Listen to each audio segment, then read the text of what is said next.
Hello friends, வணக்கம். இதுவரைக்கும் Russia மற்றும் உக்ரைன் இடையில ஏற்பட்ட மோதல்ல ரஷ்யா தரப்புல 400க்கும் மேற்பட்ட பீரங்கிகள் 2000த்திற்கும் மேற்பட்ட கவச வாகனங்களை உக்ரைன் தரப்புல இருந்து வீழ்த்தப்பட்டதா அறிவிச்சிருக்காங்க. பல்வேறு நாளேடுகளும் மேற்கொண்ட ஆய்வுலையும் இந்த தகவலை தான் வெளியிட்டு இருக்காங்க. இதுல அமெரிக்கா தரப்புல இருந்து வழங்கப்பட்ட 2000த்திற்கும் மேற்பட்ட ஜாவலின் கருவிகள், அதே மாதிரி 2000த்திற்கும் மேற்பட்ட anti tank guided missiles major role play பண்ணதா குறிப்பிட்டிருக்காங்க.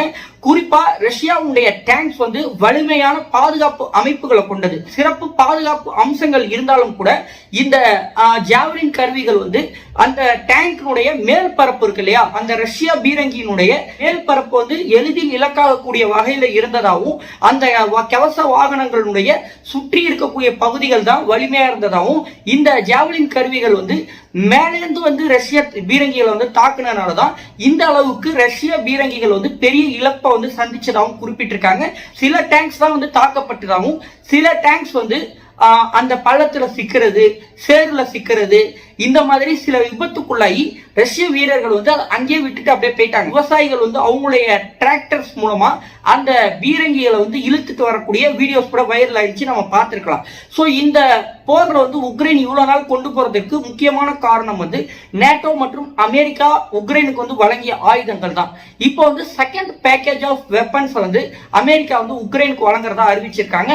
இதுல $800 மில்லியன் மதிப்பிலான 11 எண்ணிக்கையிலான MI-17 ஹெலிகாப்டர், மேலும் 40,000 மிலிட்டரி ரவுண்ட்ஸ் சுடக்கூடிய 15 mm howitzers, counter artillery radars, அதே மாதிரி 200 ஆர்மடு பர்சனல் கேரியர்ஸ் மற்றும் 3000 எண்ணிக்கையிலான சுவிச்சபிள் ட்ரோன்ஸ் உக்ரைனுக்கு வழங்குறதா அமெரிக்கா அறிவிச்சிருக்காங்க. மேலும் உக்ரைன் தரப்பு கிட்ட இருந்து அமெரிக்கா கிட்ட பேச்சுவார்த்தை நடத்தி அமெரிக்காவுடைய MQ9 பிரிடேட்டர், அதே மாதிரி MQ9 ரீப்பர் ட்ரோன்ஸ் வாங்கறதுக்கும் பெரிய முயற்சி எடுத்திருக்கிறாங்க. MQ9 ரீப்பர் ட்ரோன்ஸ்லாம் உக்ரைனுக்கு கிடைச்சதுன்னா அது அவங்க பக்கத்துக்கு பெரிய கெயினா இருக்கும். ஏன்னா ஏற்கனவே அவங்க துருக்கியினுடைய பல்வேறு ட்ரோன் அமைப்புகளை பயன்படுத்திக்கிட்டு இருக்காங்க. நேற்றைய தினம் ரஷ்யாவுடைய பிரம்மாண்ட போர்க்கப்பலான மாஸ்கோவா போர்க்கப்பலை தாக்குறது கூட நெப்டியூன் மிசைல்ஸ் உக்ரைனுடைய DP2 ட்ரோன்ஸ்ல இருந்து அவங்க ஆபரேட் பண்ணதா சொல்லியிருக்கிறாங்க. இந்த DP2 ட்ரோனை காட்டிலும் MQ9 ட்ரோன்ஸ்ல 10 மடங்கு அதிகமான வெடிபொருட்களை சுமந்து செல்ல முடியும். 1.7 டன்ஸ் அளவுக்கு பேலோட்ஸை சுமக்கக்கூடிய ஆற்றல் MQ9 ட்ரோன்ஸ்க்கு இருக்கு. மேலும் இதுல surface to air missile, air to air missile, guided palms எல்லாம் ஆபரேட் பண்ண முடியும். சோ அதனால MQ9 ரீப்பர் ட்ரோன்ஸ் உக்ரைன் கைகளுக்கு கிடைக்கும் பட்சத்துல அது ரஷ்யாவுக்கு எதிராக பெரிய அளவுல அவங்க பயன்படுத்துறதுக்கான வாய்ப்பு இருக்கு. மேலும் இந்த ட்ரோன்ஸ் இயக்குறதுக்கான பயிற்சியையும் அமெரிக்கா வழங்க வேண்டிய அவசியம் இல்லை. ஏன்னா ஏற்கனவே உக்ரைன் தரப்புல எக்ஸ்பீரியன்ஸ்டு பைலட்ஸ், ஏற்கனவே ட்ரோன்ஸ் ஆபரேட் செய்த பல வீரர்கள் இருக்கிறதுனால MQ9 ரீப்பர் ட்ரோன்ஸ் நாங்க இயக்க முடியும், அந்த கெப்பாசிட்டி எங்களுக்கு இருக்கு அப்படிங்கிற மாதிரியும் உக்ரைன் தெரிவிச்சிருக்காங்க. மேலும் அமெரிக்கா தரப்புல இருந்து சேட்டலைட் புகைப்படங்கள் போன்ற முக்கிய தகவல்கள், உளவு தகவல்களையும் உக்ரைனுக்கு வழங்க இருக்கிறதாவும் தெரிவிச்சிருக்காங்க. பொதுவாவே ஒரு நாடு நீண்ட கால போரை கொண்டு போகணும்னா அவங்கள்ட்ட ஆயுத இருப்பு அப்படிங்கிறது கைவசம் இருந்தா மட்டும்தான் பண்ண முடியும். உக்ரைன் ஒரு சிறிய ராணுவம் கொண்ட ஒரு நாடு தான், ரஷ்யாவோட கம்பேரே பண்ண முடியாது.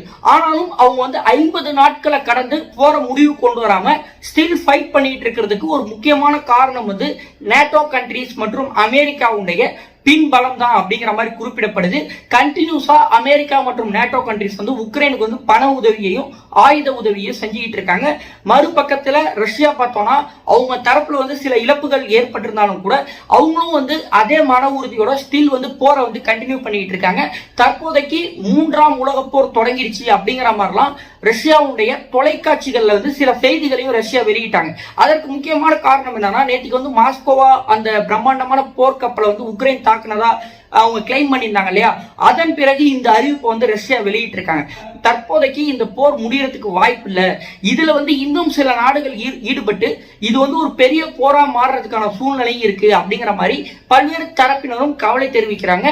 இதான் இந்த ஒரு பதிவுல நான் சொல்ல வந்த விஷயம். இது தொடர்பாக உங்களுடைய கருத்துக்கள் அவசியம் பதிவு பண்ணுங்க. இந்த வீடியோ உங்களுக்கு பிடிச்சிருந்ததுன்னா உங்களுடைய நண்பர்களுக்கும் மறக்காம ஷேர் பண்ணுங்க, சப்ஸ்கிரைப் பண்ணுங்க, பெல் ஐகான் பிரஸ் பண்ணுங்க. தேங்க்யூ ஃபார் வாட்சிங். ஜெய் ஹிந்த்.